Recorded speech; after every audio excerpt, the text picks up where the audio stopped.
Kasi hindi namin expect na ganun na ano eh. Alam mo yun? Ang ganda ng build-up niya eh. The build-up was really, really good.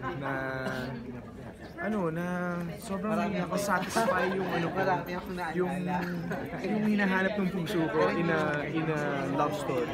Ganun. So, feeling fulfilled ako dun sa film. Pero na-isip, na-imagine mo ba na magiging ganyan ang itsura niya pagka-film? Honestly, hindi. Kasi putol-putol yung script namin eh. Oh, honestly. Parang si ano? No, kasi ang daming pinagdaanan ng film, di ba? So, daming revisions ng film. So, dumarating sa amin yung script niya kasi daily sinutawag namin. So, for the day, this is your script. But meron kayong structure. We got the structure in the middle of the film, yung final film, na hindi na rin namin pinagkatiwalaan. Ibig sabihin, I mean, the writer, si Direk tsaka ako, we believe that yun yung skeleton niya. Pero yung muscle nun, binubuo namin siya. Si Paul Santana lagi nasa set. And he was fixing the director and ganyan. So, ganda. I mean, first time ako hindi nagreklamo ng walang script. Oo, may script pero ibig sabihin hindi siya yung final. Hindi siya yung final na we knew, that the director knew that he would add stuff. Kasi nga, siguro dahil kapapasok ko lang din, ganyan, di ba? Alam mo yun, tsaka yung chemistry namin ni Jen, nagkakaroon ng ibang flavor, yung gano'n, di ba? So, ganda. May mga ad-lib kayo dyan? Dami. Alin dun? Dami. Yung mga, yung mga scenes namin together, of course. Yung mga scenes namin together. We worked on lines doon sa mga heavy, yung mga drama scenes namin with Dan. Airport scene, yung sa tower scene, yung sa last scene, di ba? Kung ano yung lumalabas, mag-shoot kami and then feel namin kung ano yung nangyari and then adjust namin yung line. Direct sandali lang. We would have a lot of discussions in the middle of shooting.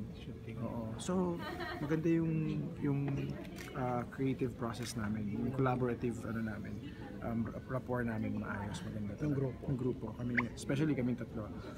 And Paul Santa Ana was so nice to let us In-expect na ganito yung kalalabas ng Venus product. Well, he asked that kanina. Hindi ko in-expect na no, it's fine.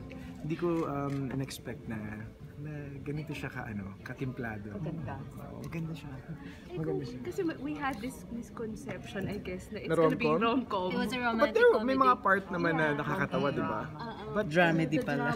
Dramedy pala. Drama, Ako mas gusto ko rom-com, yun or kasi halo-halo. mas gusto ko yun kasi at least may pinuntahan yung relationship nila. But At the end of the movie, it's still about the relationship of Ethan and Mia. Diba? Was it Something to necessary for remember. him to die? It was ano ba? Siguro kasi walang forever eh. Okay, you did warn So us. naniniwala ka na walang forever? Naniniwala ka walang forever. Sa may ibang bagay. Kasi pag forever nga, diba? Hindi lang naman tungkol sa love yan eh. Pero parang believable talaga yung mga lampungan scenes. Lampungan talaga. Oo. Well, kasi syempre kailangan namin pakita na nagmamahalan kami, na maloko kami together, na makulit kami, na relaxed and comfortable kami sa isa't isa.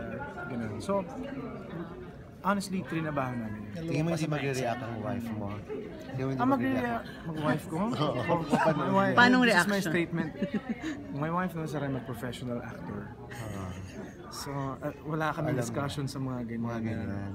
We don't entertain questions like nagsiselos ba siya, ganun. Baka mas iba pa pag siya yung gumawa ng pelikula, baka ako pa yung tanongin niya. Diba? Kasi nakilala niya na ako na artista ako eh. I think she would react if I did a bad job. She would react more kung sabihin niya, what kind of an actor are you na half-baked ka dun sa pelikula? Pero dahil ba si Jenny ang kapartner mo? Si Jenny? Si Jenny nga ako yung kapartner mo. Lalo kang na-motivate sa mga ganun mga scenes na... Uy, hindi naman ganun ang image niya sa akin ha. Jen is very... Kasi yung tanong na Di ba sexy naman siya? Di ba sexy naman siya? Given na naman. Sexiest Hindi mo na kailangan tanongin sa akin kasi malino naman ang mata ko. Di ba parang... But you know what?